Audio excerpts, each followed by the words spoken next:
Halo rekan-rekan semua, selamat berjumpa lagi dengan saya, Anggono Raras, pada pemasaran retail modul 2.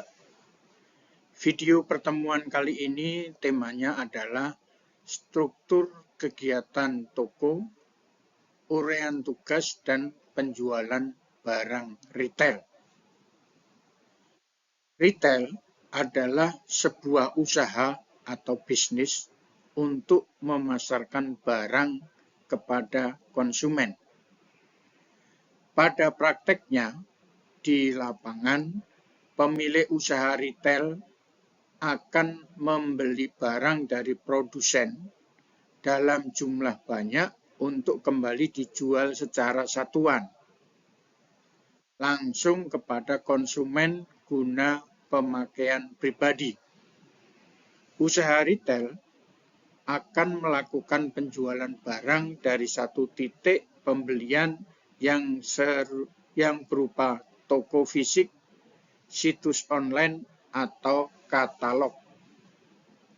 Saat ini, retail telah menjadi model bisnis yang dianggap lebih modern dan dapat menarik minat calon pelanggan.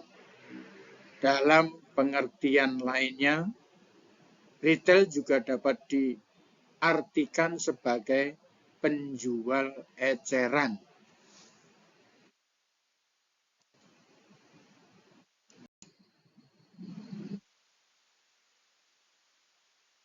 Rekan-rekan semua, saya akan memberikan satu contoh, yaitu adanya top 10 retail company in Southeast Asia, yaitu 10 toko retail terbaik di Asia Tenggara pada tahun 2021. Di sini kita bisa melihat ada toko retail Indonesia yang masuk pada jajaran pertama, keempat, dan kelima. Di sini yang pertama terlihat adanya Tokopedia, kemudian yang keempat Salim Group, dan yang kelima Alfamart. Jadi toko retail di Indonesia untuk level Asia masih bisa menduduki posisi ranking pertama.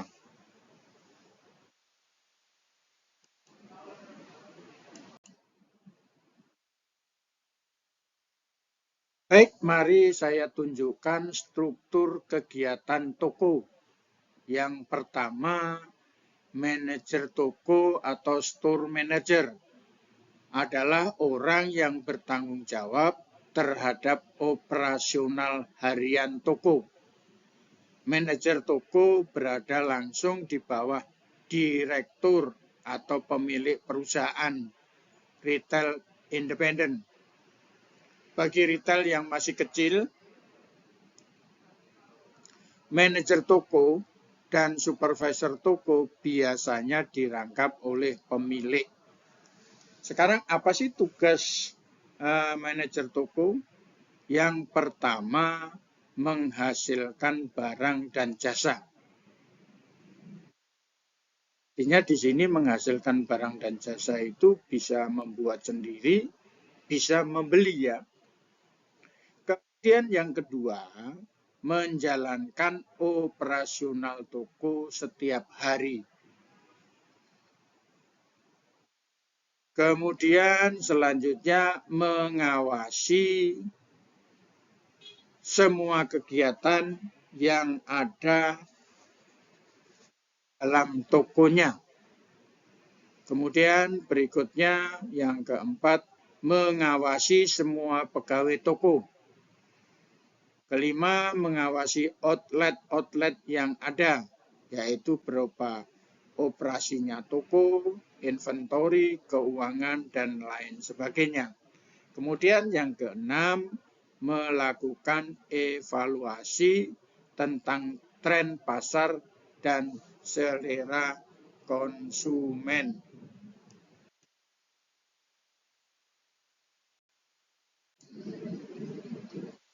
Selanjutnya, merencanakan ekspansi toko dan outlet yang ada di bawahnya.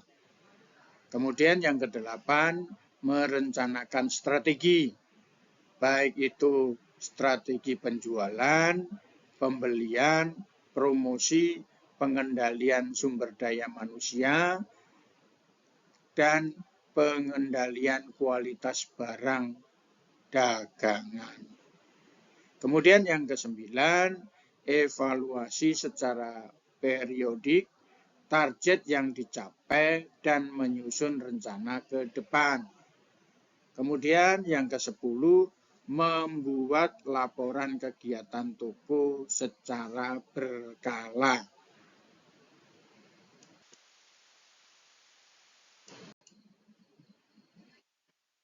Supervisor toko atau field supervisor, dia merupakan pengawas toko atau wakil dari manajer toko. Secara umum, ia bertugas membantu meringankan sebagian tugas manajer toko. Supervisor toko bertugas yang pertama membantu manajer toko untuk pekerjaan yang ditugaskan padanya. Jadi di sini secara umum apa yang ditugaskan oleh manajer toko akan dikerjakan oleh supervisor toko tersebut. Jadi pekerjaan ini tidak terbatas dari yang sederhana, tapi semuanya tergantung daripada job desk yang dibebankan kepada dia. Yang kedua, mengawasi semua orang dan unit yang ada di bawahnya, yaitu kasir, pramuniaga, pembantu umum atau OB, kemudian security, inventory, dan lain sebagainya.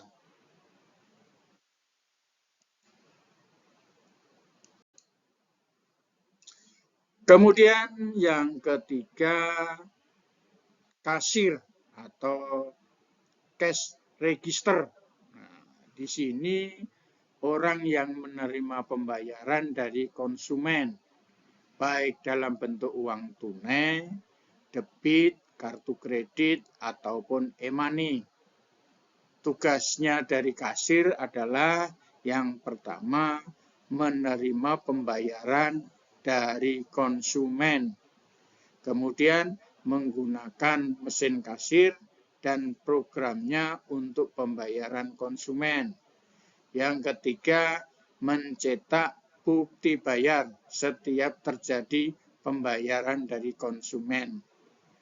Menjaga kebersihan area kerjanya. Yang kelima, turut memberikan informasi tentang program produk pada konsumen. Jadi kalau kalian suka membeli barang-barang di toko retail, maka biasanya kasir tadi menawarkan barang yang ada di situ supaya membeli, ya, supaya membeli. Mungkin rata-rata biasanya orang membeli itu harganya murah ditawarkan, menurut pelanggan murah gitu ya.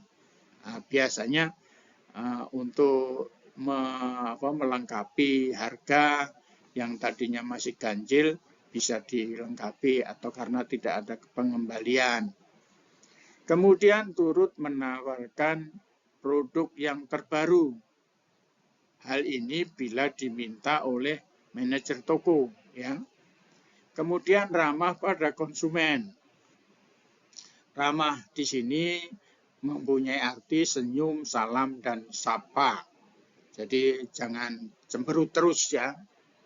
Kemudian yang ke-8, membuat laporan dan menyerahkan dana transaksi harian pada supervisor atau manajer toko. Jadi kasir ini memberikan laporan tentang transaksi yang terjadi sehari ini itu pada akhir masa tugasnya kepada supervisor toko ya, atau manajer toko.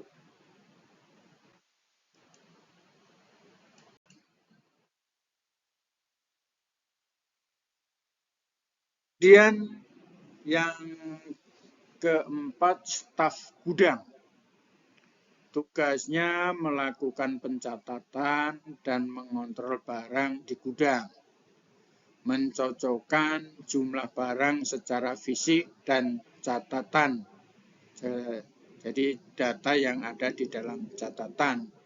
Kemudian memberikan label pada barang-barang yang baru masuk, menempelkan stiker pada barang yang telah diberi label. Kemudian selanjutnya entry data barang ke komputer. Jadi barang ini biar bisa diketahui di dalam komputer.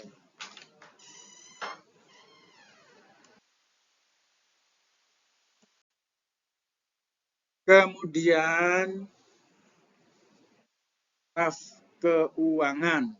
Jadi staf keuangan ini merupakan orang yang ditugaskan melakukan pencatatan dan pengendalian dana toko. Jadi tugasnya adalah satu, mengelola keuangan toko, penyusunan laporan keuangan selama satu periode. Kemudian yang ketiga, mendata supplier dan pembayaran. Yang keempat, mendata biaya-biaya sumber daya manusia atau SDM.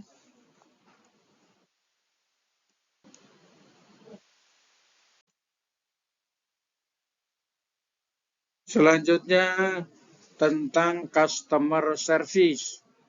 Customer service merupakan petugas yang berfungsi memberikan pelayanan informasi pada konsumen. Pada retail yang sudah besar, staf ini diperlukan. Tugasnya adalah berjaga di tempat penitipan barang, memberikan pengumuman informasi via mikrofon. Yang ketiga, mengawasi lalu lintas konsumen yang melakukan keluar dan masuk melalui pintu toko ya, pintu toko retail.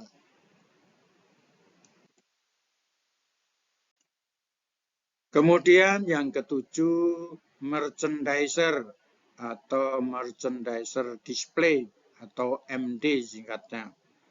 Dia mempunyai tugas display dan memajang barang di etalase toko agar menarik. Yang kedua, melaksanakan program promosi perusahaan. Yang ketiga, meningkatkan image dan demand suatu produk.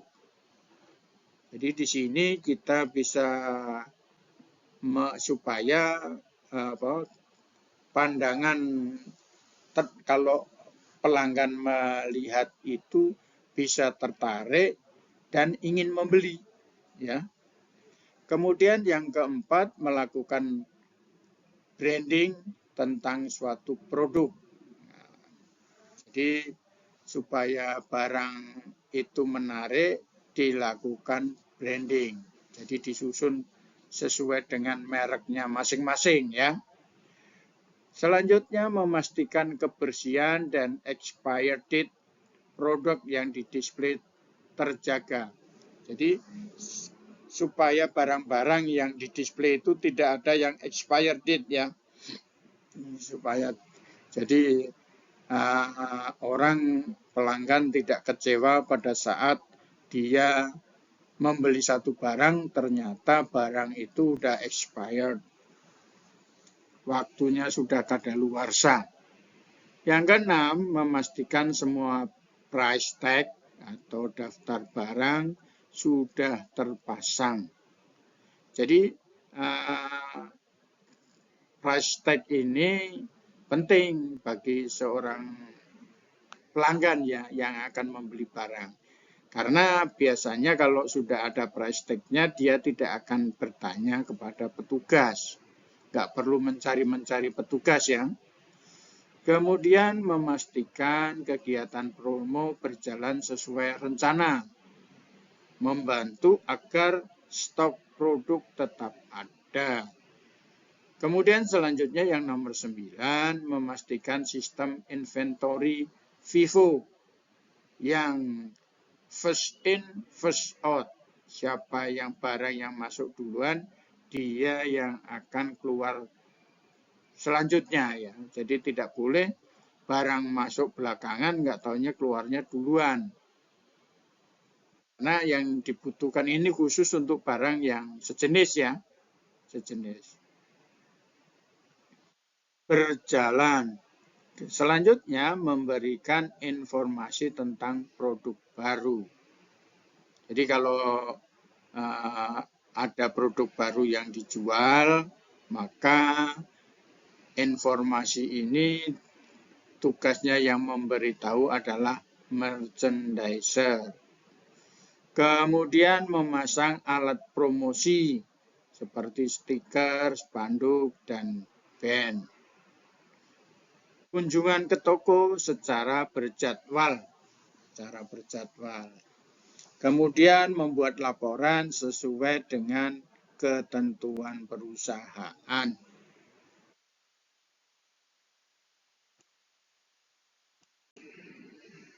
Yang kedelapan, pramuniaga atau salesperson atau sales clerk.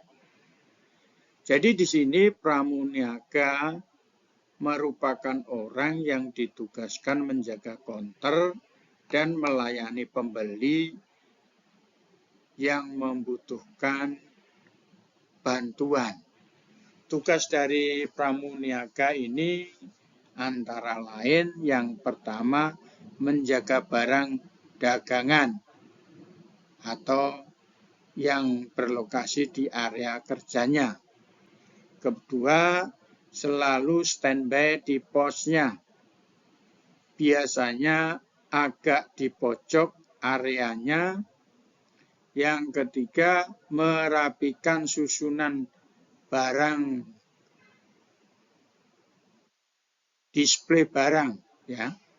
Kemudian yang keempat, membantu stokis, yaitu orang yang bertugas mengedrop barang ya, dalam menjalankan tugasnya, yaitu contohnya pencetakan barcode, memberikan label pada barang tersebut. Kemudian yang kelima, menjaga kebersihan dan kerapian area kerjanya.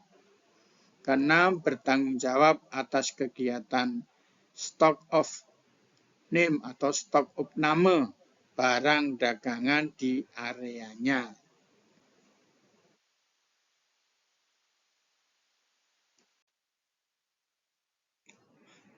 Security. Security merupakan petugas keamanan pada area toko. Tugasnya yang pertama menjaga keamanan di lokasi toko, mengamankan aset toko, mengamankan kendaraan pengunjung, membantu pengunjung bila diperlukan, membantu petugas lain bila diperlukan. Jadi itu merupakan tugas daripada security.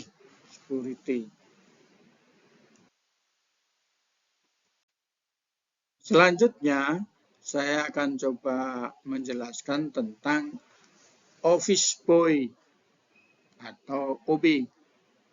Merupakan petugas yang membantu untuk kebersihan area. Tugasnya, satu, menjaga kebersihan lantai, dinding, parkir, toilet, dan fasilitas lainnya. Yang kedua, merapikan troli. Yang ketiga, mengantarkan barang pada konsumen. Yang keempat, membantu kasir memasukkan barang ke tas belanja konsumen. Sifatnya opsional ya. Yang kelima, membantu semua karyawan toko, optional, terutama pada saat ramai pembeli.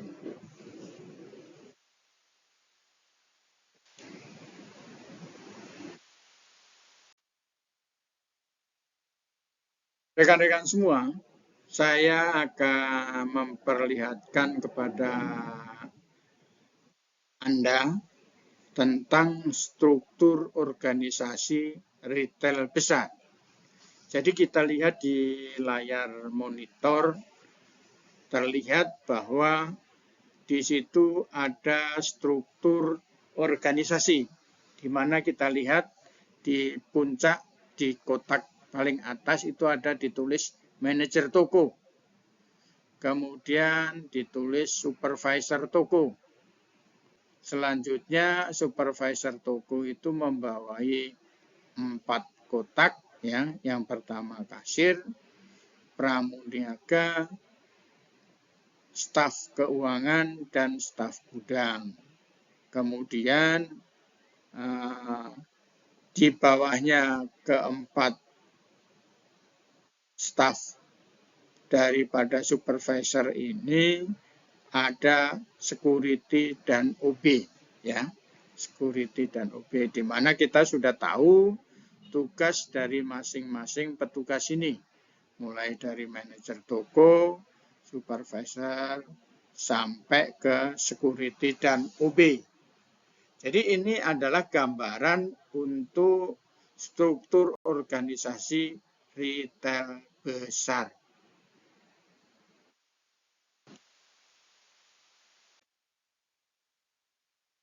Selanjutnya, rekan-rekan semua, saya akan coba menampilkan struktur organisasi untuk retail kecil. Jadi kalau untuk retail kecil di sini yang dihilangkan adalah supervisor toko, ya. Supervisor toko dihilangkan, di mana sama ini security. Jadi manajer toko itu karena skop kerjanya masih kecil, ya, belum banyak, maka dia langsung membawahi baik kasir, pramuniaga, staf keuangan, dan staf gudang. Begitu pula OB, ya, OB. Jadi karena masih kecil skopnya, maka belum perlu supervisor,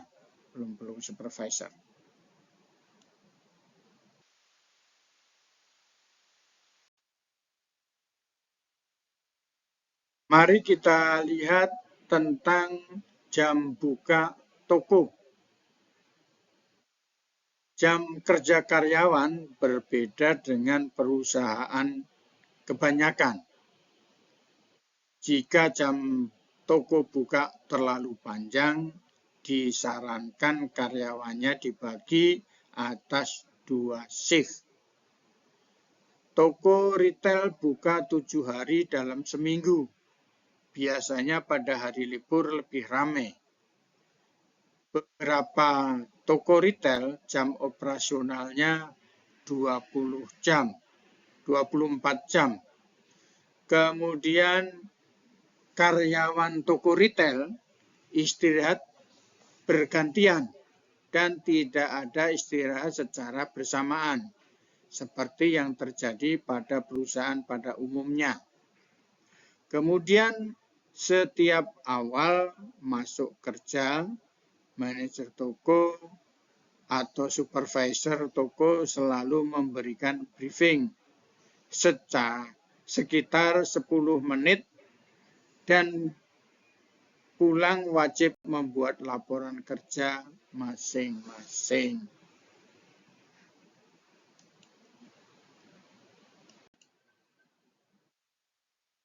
SOP menjalankan toko.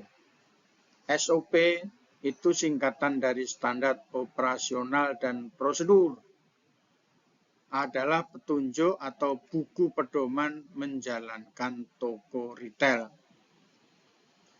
Kemudian SOP minimal berisi 3 hal.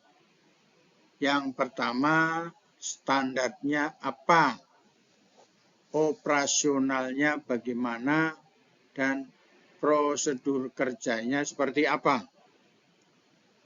Kemudian SOP itu penting bagi semua pihak. SOP berperan menentukan kinerja dan disiplin karyawan. SOP mampu meningkatkan kinerja pramuniaga pada retail.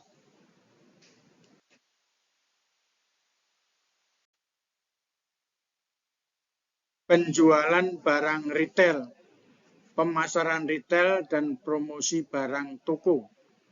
Pemasaran bukan hanya menjual produk atau cukup sampai menjual produk saja. Pemasaran fokus bagaimana memuaskan kebutuhan konsumen. Pemasaran sebagai seni dan ilmu memilih pasar sasaran dan meraih, mempertahankan, serta menumbuhkan pelanggan dengan menciptakan, dan mengkomunikasikan nilai pelanggan yang unggul. Kemudian pemasaran ditujukan untuk mengetahui kebutuhan manusia dan menyampaikan informasi barang yang ada untuk memenuhi kebutuhan mereka.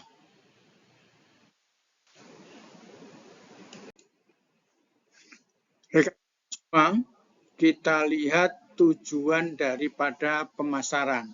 Dari gambar yang ada pada layar monitor, di sini ada 2 kondisi, yaitu ada supplier dan ada customer. Supplier itu menyiapkan barang, sementara customer tadi adalah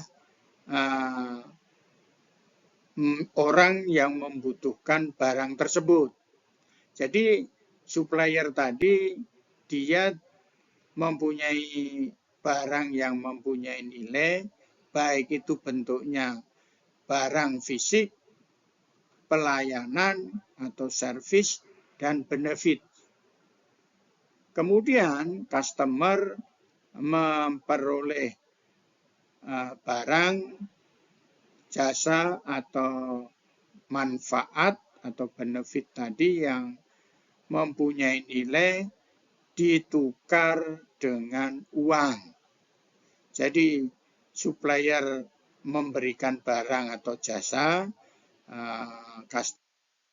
memperoleh barang dan jasa dengan menukar uang, ya, dengan menukar uang seharga atau sebesar harga barang atau jasa tersebut.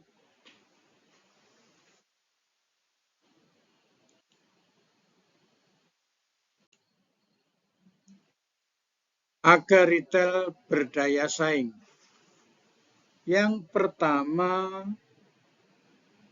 perlu adanya loyalitas konsumen. Jadi kalau pelanggan atau konsumen tadi sudah loyal, maka dia akan sangat berat untuk pindah membeli barang atau produk atau jasa yang lainnya. Kemudian yang kedua, manajemen retail memiliki program meningkatkan loyalitas konsumen. Yang ketiga, mempromosikan barang-barang tertentu melalui berbagai iklan, brosur, leaflet, banner, spanduk, tagline, dan lainnya. Yang keempat, selalu mewaspadai pricing dari pesaing, kecuali harga jual lebih tinggi dilengkapi dengan manfaat lainnya. Misalnya parkir gratis, tempat nyaman, aman, fasilitas dilengkapi dengan teknologi, dan lain sebagainya. Kemudian yang kelima, meminta kasir menawarkan produk baru dan promo pada konsumen dengan sopan. Meminta seluruh personil retail agar melayani konsumen dengan jujur dan ramah.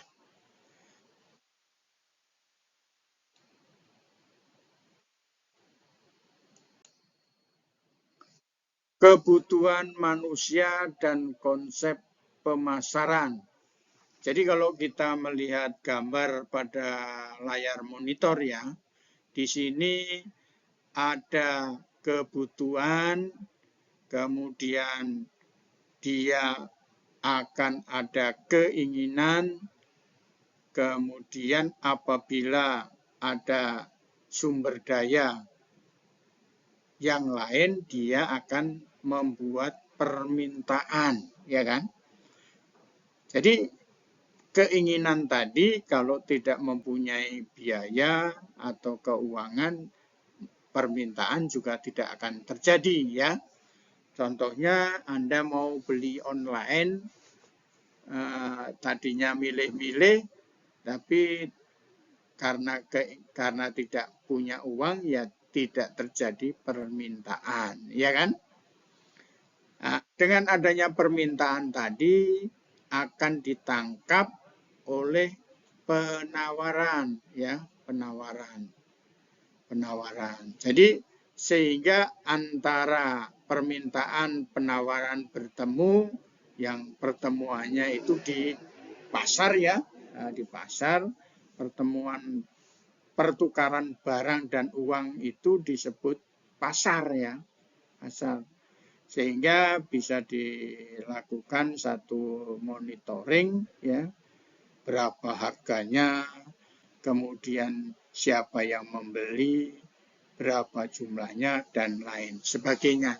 Jadi dari sisi kebutuhan manusia itu dan konsep pemasaran dapat dilihat pada gambar yang ada di monitor.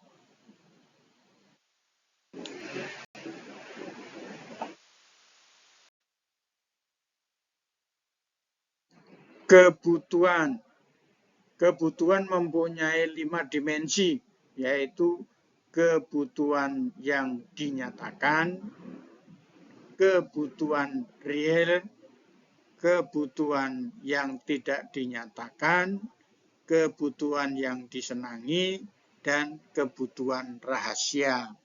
Untuk kebutuhan yang dinyatakan, itu contohnya adalah ingin motor gede.